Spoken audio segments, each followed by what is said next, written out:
Buenas tardes, compañeros. Somos el grupo número 1 de la Universidad Mariano Gálvez del curso de Seminario de Contabilidad. A continuación les hablaremos sobre el tema de la NIF 15, ingresos de actividades ordinarias procedentes de contratos con clientes. Esta norma provee un marco de referencia más sólido y claro para evaluar las cuestiones relacionadas con el reconocimiento del ingreso. A continuación, iniciamos. Tenemos el otro que nos habla la norma, que es el objetivo. ¿Qué es el objetivo para esta norma? Es establecer los principios que aplicará una entidad para presentar información útil a los usuarios de los estados financieros sobre la naturaleza, importe de los ingresos de actividades ordinarias y flujos de efectivo que surgen de un contrato con un cliente. Esa es la definición que tenemos por objetivo. Tenemos el cumplimiento del objetivo. ¿Cómo se cumple el objetivo según esta norma? Que es el principio fundamental, que es el reconocimiento de ingresos. Y esto se basa en la transferencia de bienes y servicios a los clientes en un monto que refleje la expectativa del valor que se recibirá a cambio de tales bienes y servicios. ¿Cuál es el alcance de la NIF 15 según esta norma? Una entidad aplicará esta norma a todos los contratos con clientes, excepto en algunos casos que podemos mencionar, como los contratos de arrendamiento según la NIF 16, contratos de seguro NIF 17 y otros derechos y obligaciones que estén dentro del alcance de otra norma expresa y que ya no van a formar parte de la NIF 15. Como parte del entendimiento de esta norma, nos indica algunas definiciones. Vamos a mencionar las principales para que entendamos cuando vamos a empezar a abarcar ya de lleno los temas de la NIF 15. Iniciamos con contrato. Un contrato es un acuerdo entre dos o más partes creada por derechos y obligaciones exigibles. Y estos también pueden ser escritos o estar implícitos en las prácticas tradicionales que ya tiene el negocio. Otro de los que nos menciona es cliente. ¿Qué es un cliente? Es una parte que ha contratado una entidad para la obtención de bienes y servicios o servicios que pueden ser el resultado de las actividades ordinarias de la entidad a cambio de una contraprestación. También tenemos la obligación de desempeño. La obligación del desempeño es un compromiso en un contrato con un cliente para transferirle un bien o un servicio, es decir, a un grupo de bienes o servicios que es distinto. También tenemos una serie de bienes o servicios distintos que son sustancialmente los mismos y que tienen el mismo patrón de transferencia al cliente, es decir, lo que nosotros le vamos a dar al cliente en la fecha estipulada que quede en el contrato. Y por último tenemos los ingresos. ¿Qué son los ingresos? Son los incrementos en los beneficios económicos producidos a largo periodo contable en forma de entradas o incrementos de valor de los activos, o bien como decrementos de los pasivos que dan como resultado aumentos en el patrimonio y no están relacionados con las aportaciones de los propietarios. Iniciamos con las partes más importantes. Todas las partes son importantes, pero aquí ya nos entramos aparte de cómo vamos a reconocer estos contratos.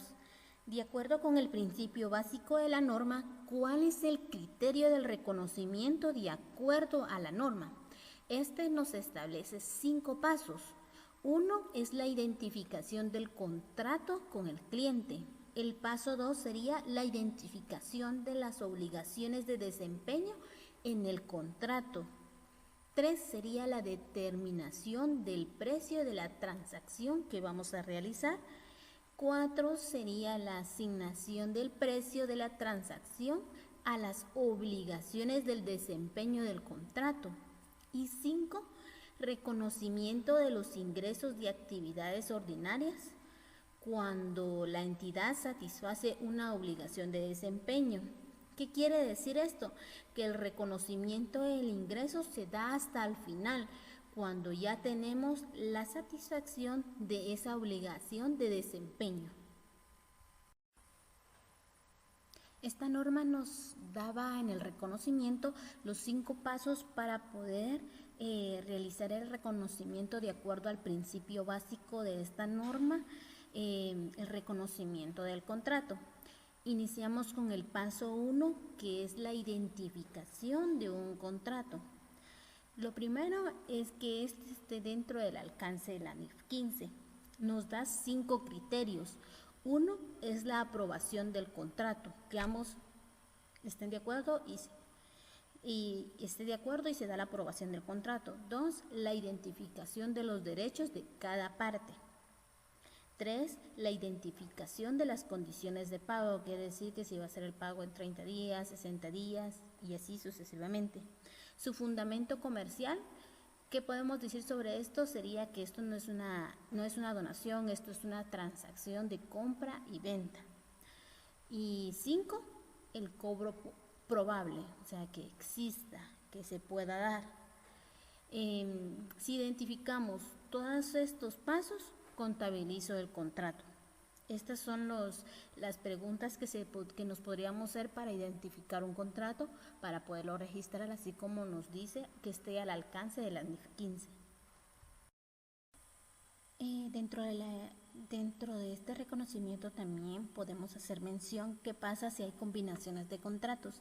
La norma nos indica que una entidad combinará 2 o más contratos realizados aproximadamente con el mismo cliente o con partes relacionadas del cliente y contabilizará los contratos como uno único si se cumple uno o más de estos criterios que les vamos a mencionar. Uno sería los contratos que se negocian con un paquete con un objetivo comercial único. Otro podría ser el importe de la contraprestación a pagar en un contrato, depende del precio o el desempeño del contrato, del otro contrato. Si cumple cualquiera de estos, entonces se puede hacer una combinación de contratos. Como parte de esta norma también nos hace énfasis que pasara si hubiera modificaciones del contrato. Entonces esta norma nos indica cuando existe la modificación de un contrato es cuando las partes aprueban un cambio que les crea nuevos derechos y obligaciones exigibles en el contrato o bien cambios en los existentes, es quiere decir en el que existía. La modificación de un contrato es un cambio en el alcance o en el precio, o puede ser en ambos de este contrato, que se aprueba por las partes, quiere decir que ambas partes tienen que estar de acuerdo. En algunos sectores industriales y jurisdicciones, la modificación de un contrato puede describirse como una orden de cambio, una variación o una modificación. Si las partes del contrato no han aprobado la modificación, una entidad continuará aplicando esta norma al contrato existente, al que ya había, al que fue hecho la primera vez, se podría decir, hasta que la modificación sea aprobada. Buenas tardes, mi nombre es Belvet y hoy hablaremos sobre la identificación de las obligaciones de desempeño. Al comienzo de todo contrato, una entidad debe evaluar los bienes o servicios comprometidos en un contrato con un cliente y súper importante que se debe identificar como una obligación de desempeño cada compromiso de transferir al cliente un bien o un servicio que sea distinto o una serie de bienes o servicios distintos que son sustancialmente iguales y que tienen el mismo patrón de transferencia al cliente. Los que tienen el mismo patrón de transferencias deben ser los que cumplan con dos criterios. El primero, que cada bien o servicio distinto en la serie que la entidad se compromete a transferir al cliente cumpliría los criterios para ser una obligación de desempeño satisfecha a lo largo del tiempo. Y la segunda es que en el mismo método se utilizaría para medir el progreso de la entidad hacia la satisfacción completa de la obligación de desempeño de transferir cada bien o servicio distinto de la serie al cliente. La satisfacción de las obligaciones de desempeño ocurre cuando la entidad hace la transferencia de los bienes o servicios que se ha comprometido con el cliente. Entre estas tenemos las obligaciones de desempeño que se satisfacen a lo largo del tiempo. Esto se refiere a que la entidad va a transferir el control de un bien o de un servicio a lo largo del tiempo y puede suceder por dos razones. Cuando el cliente recibe y consume de forma simultánea los beneficios proporcionados por el desempeño de la entidad a medida que la entidad lo realiza, o de la siguiente manera, que el desempeño de la entidad crea o mejora un activo en un trabajo progresivo, en lo que el cliente controla a medida que se crea o se mejora.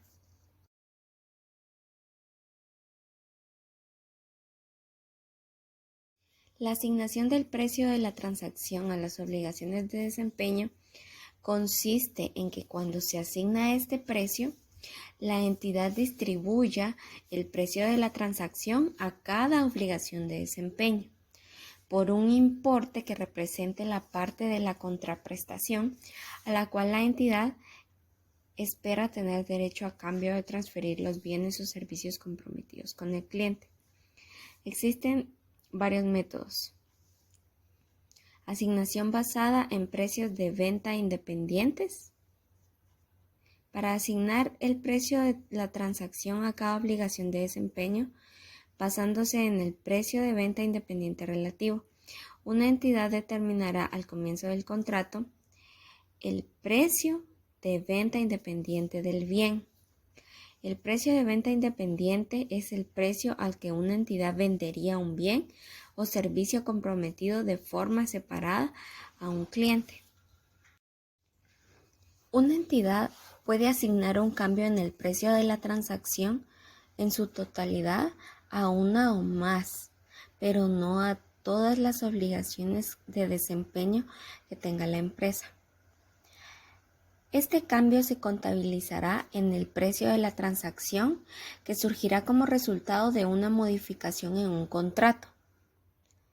Para poder hacer un cambio en el precio de la transacción que ocurra después de una modificación del contrato, deben asignarse los cambios en los precios de la transacción de dos diferentes formas.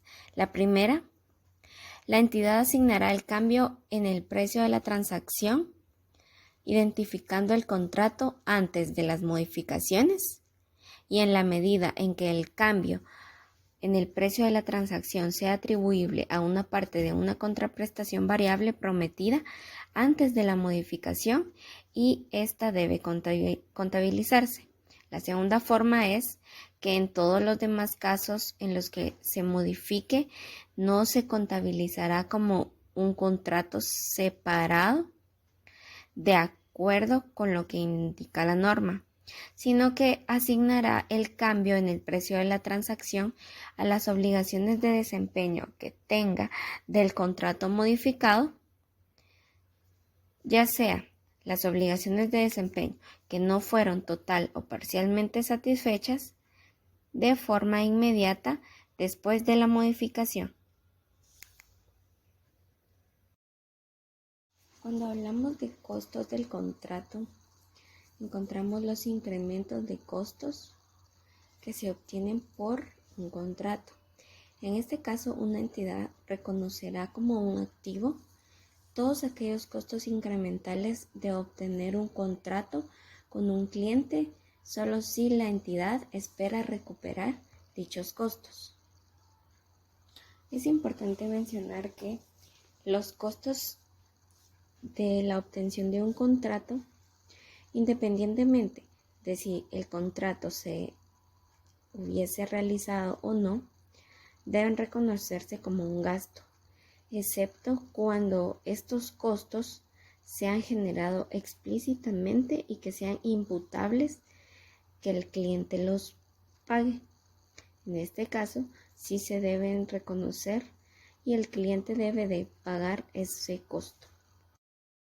Buenas tardes, mi nombre es Patricia Cortés y en esta oportunidad voy a estar tratando los últimos temas de la NEF 15.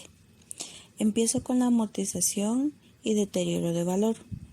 La entidad actualizará la amortización para reflejar un cambio significativo en el calendario, esperando la transferencia de la entidad al cliente de los bienes que se relaciona al activo, y se contabilizará como un cambio en una estimación contable.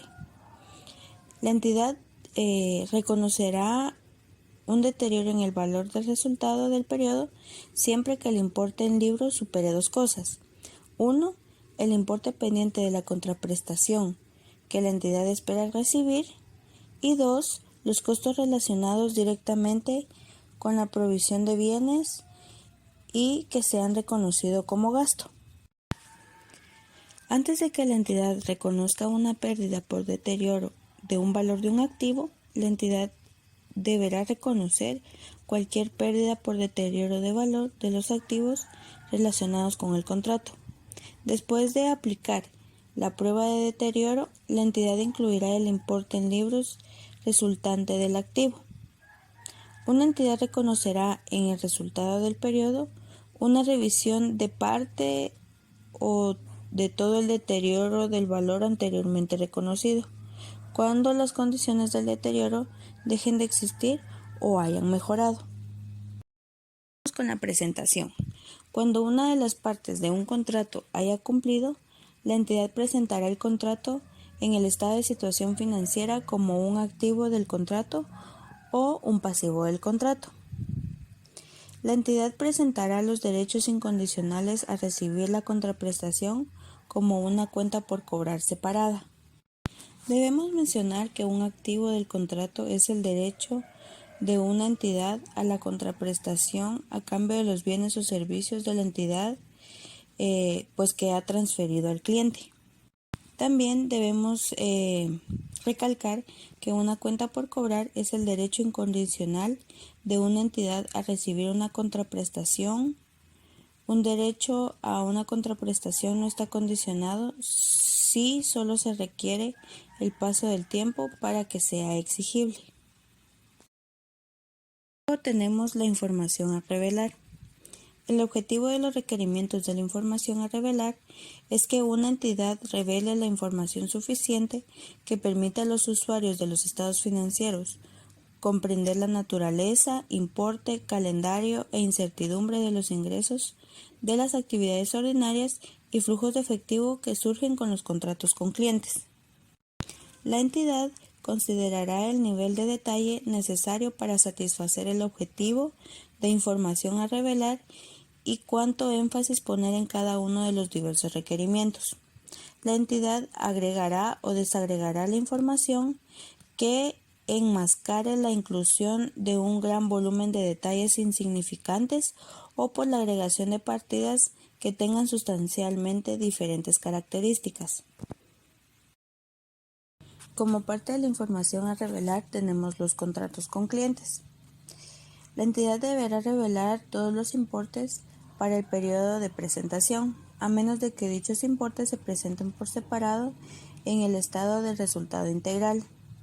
Esto se debe de presentar de acuerdo a otras normas, como son ingresos de actividades ordinarias procedentes de contratos con clientes que la entidad revelará por separado en sus otras fuentes de ingresos de actividades ordinarias, y también cualquier pérdida por deterioro del valor reconocida sobre cualquier cuenta por cobrar o activos del contrato que surgen de los contratos de una entidad con clientes, que revelará por separado las pérdidas por deterioro del valor de otros contratos, de acuerdo a la NIF 9.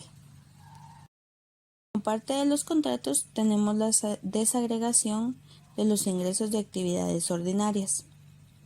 Una actividad desagregará los ingresos de actividades ordinarias reconocidos procedentes de los contratos con clientes en categorías que representan la forma en que la naturaleza, importe, calendario e incertidumbre de los ingresos de actividades ordinarias y flujos de efectivo se ven afectados por factores económicos.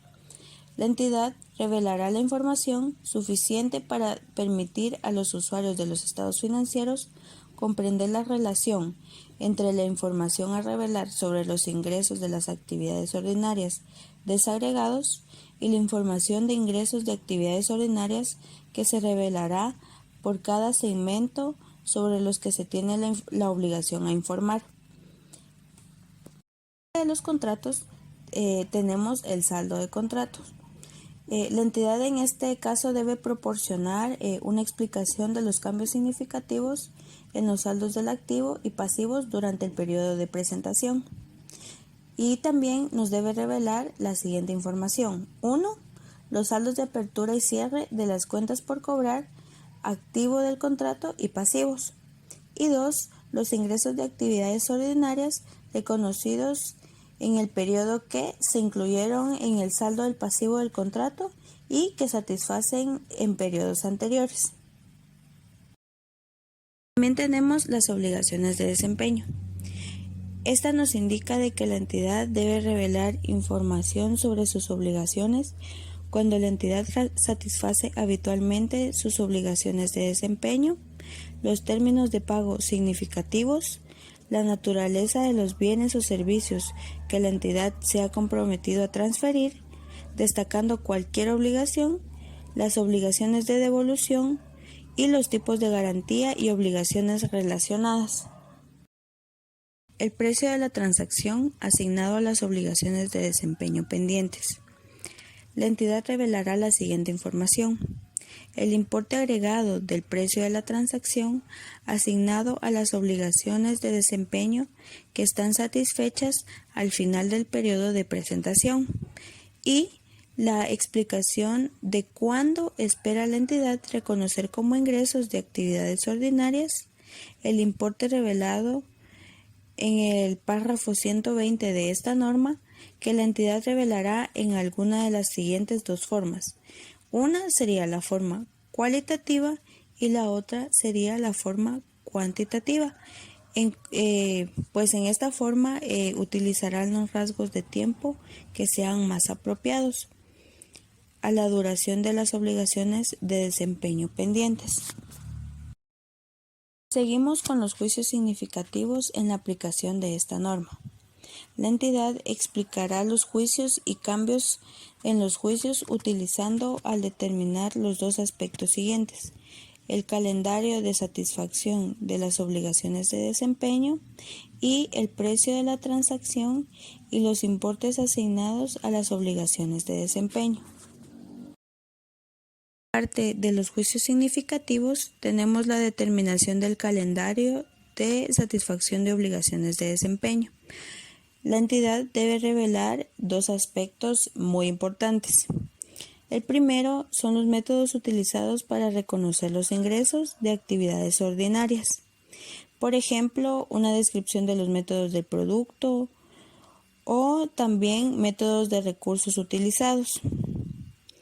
Y número 2, tenemos la explicación de por qué los métodos utilizados proporcionan una representación fiel de la transferencia de los bienes o servicios. Y como último punto, tenemos los activos reconocidos por los costos para obtener o cumplir un contrato con un cliente. La entidad en este caso debe revelar los siguientes aspectos. 1. Los juicios realizados para determinar el importe de los costos incurridos para obtener o cumplir un contrato. 2. El método que se utiliza para determinar una amortización. 3. Los saldos de cierre de los activos reconocidos. Y 4. el importe de amortización y cualquier pérdida por deterioro reconocida en el periodo de presentación. Por nuestra parte es todo. Muchas gracias por su atención.